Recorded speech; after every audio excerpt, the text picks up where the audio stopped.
আসসালামু আলাইকুম প্রিয় দর্শক, পহেলা বৈশাখ উপলক্ষে সংবাদ। পহেলা বৈশাখ যে শুভযাত্রা, এই শুভযাত্রা নামটা একসময় মঙ্গল শোভাযাত্রা ছিল। এটার নাম পরিবর্তন করা হয়, এখনও এবারও মনে হয় খুব সম্ভবত নাম পরিবর্তন করা হবে কিনা এরকম একটা আলাপ আলোচনা চলছে আর কি। পহেলা বৈশাখ উদযাপনের শুভযাত্রার নতুন নাম দেওয়া হচ্ছে সংস্কৃতি মন্ত্রী। পহেলা বৈশাখের শোভাযাত্রার নাম পরিবর্তন নিয়ে গণমাধ্যমে ছড়ানো বিভ্রান্তি নিয়ে মুখ খুলছেন সংস্কৃতি মন্ত্রী। তার দাবি, মঙ্গল শোভাযাত্রার নাম পরিবর্তনের বিষয়ে কোনো মন্তব্য তিনি দেননি।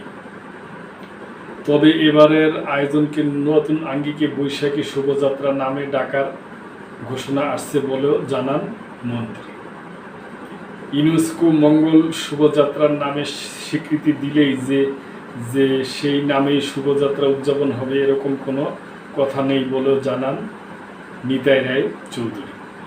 শনিবার 4 এপ্রিল সকালে মাগুরা জেলা পরিষদের উন্নয়ন প্রকল্পের মোহাম্মদপুর ডাকবাংলায় ভিত্তিপ্রস্তর স্থাপন অনুষ্ঠানে কথা বলেন সংস্কৃতি মন্ত্রী। অনুষ্ঠানে বক্তব্যের সময় পহেলা বৈশাখের শোভাযাত্রার নাম নিয়ে প্রশ্ন করলে তিনি পহেলা বৈশাখের আয়োজন নিয়ে সম্প্রতি আলোচনার জবাব দেন। মন্ত্রী অভিযোগ করেন, এর আগের বক্তব্যকে গণমাধ্যম সঠিক প্রেক্ষাপট উপস্থাপন করেনি। তিনি কোথাও বলেননি যে তিনি মঙ্গল শোভাযাত্রার নামে ফিরিয়ে আনছেন। সংস্কৃতি মন্ত্রী বলেন, ইউনেস্কো মঙ্গল শোভাযাত্রার নামে স্বীকৃতি দিলেই যে আমাদের সেই একই নাম ব্যবহার করতে হবে এমন কোনো কথা নেই।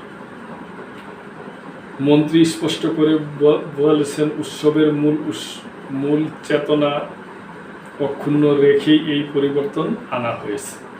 সরকারি নির্দেশনা অনুযায়ী এখন থেকে সব জেলা উপজেলা পর্যায়ে বৈশাখী শোভাযাত্রার নামেই পহেলা বৈশাখ উদযাপন করার ব্যাপারে দ্রুতই সিদ্ধান্ত নেবে।